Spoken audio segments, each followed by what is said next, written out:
ओम नमो भगवते वासुदेवाय नमः। जय श्री राम। भगवत गीता अध्याय 1 श्लोक 7, 8 और 9। अस्माकं तु विशिष्टाये तानि भोजद्विजुत्तमा नायकं मम सैन्यस्य संज्ञार्थान् ब्रवीमि ते। भवान् भीष्मश्च कर्णश्च कृपश्च समितङ्गयाः अश्वत्थामा विकर्णश्च सौम्यतीर्थैव च अन्ये च भवासुरा मदर्थित्वक्तजीविताः नानाशस्त्रप्रहरणा सर्वयुद्धविशारद। तो सातवां श्लोक है जो वो है अस्माकं तो विशिष्टा ये।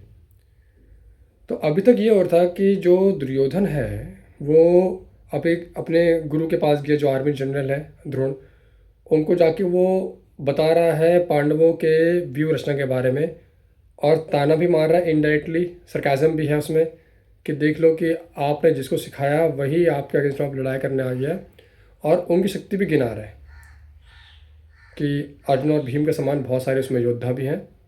अब इस वाले श्लोक में वो बता रहा है कि अब आपने उनके बारे में सुन लिया है, अब सुनिए कि हमारे तरफ से कौन कौन लड़ने वाले हैं। तो श्लोक नंबर जो 8वां है उसमें लिखा हुआ है भगवान भीष्मश्च कर्णश्च। उसमें लिखा हुआ है स्वयं आप हैं इसमें, फिर भीष्म है।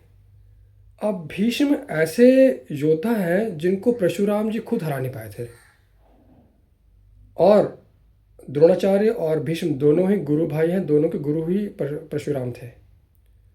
और द्रोण ऐसे योद्धा हैं कि उनके अलावा उनको कोई और हरा नहीं सकता, स्वयं भीष्म भी नहीं हरा सकते उनको। तो ये दोनों ही हो गए, तो ये दोनों ही अर्जुन से सुपीरियर थे। दूसरा नंबर पे आया फिर तीसरा नाम जो है वह कर्ण।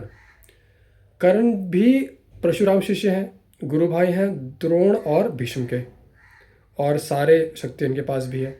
और कर्ण भी अर्जुन से बेटर वॉरियर थे, ये सभी लोग मानते ही हैं।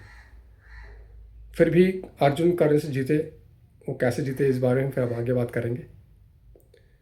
फिर कृपाचार्य के बारे में बात है। कृपाचार्य और कृपि दो जुड़े बहन भाई थे। तो जो कृपि है वो द्रोण की वाइफ हुई, शादी हुई उनकी, उनसे उनका जो पुत्र हुआ वो अश्वत्थामा। और कृपाचार्य कुलगुरु थे कौरवों के, तो वो भी एक बहुत बड़े महान योद्धा थे।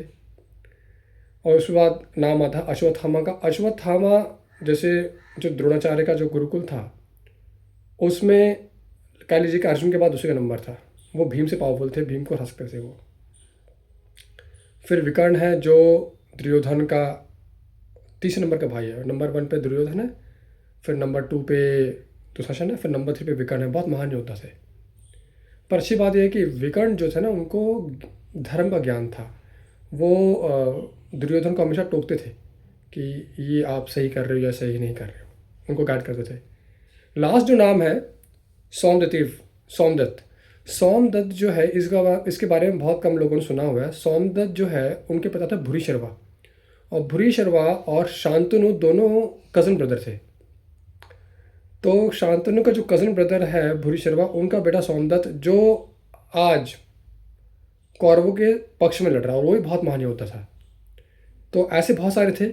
उसके बाद जो 9वां जो श्लोक आता है उसमें ना अन्य च भवासुरत मदर्थत्वक्त जीविता नाना शस्त्र पहनना, मतलब ऐसे ऐसे योद्धा है हमारे पास, और उनके पास ऐसे ऐसे शस्त्र हैं और अस्त्र से व्यस्त हैं कि वो कुछ भी कर सकते हैं युद्ध में। और वो मेरे लिए, मतलब कि दुर्योधन अपने बारे में बोल रहा है कि वो मेरे लिए अपने प्राण भी दांव पर लगा सकते हैं। तो इन तीनों श्लोकों में ये बात हुई है। धन्यवाद।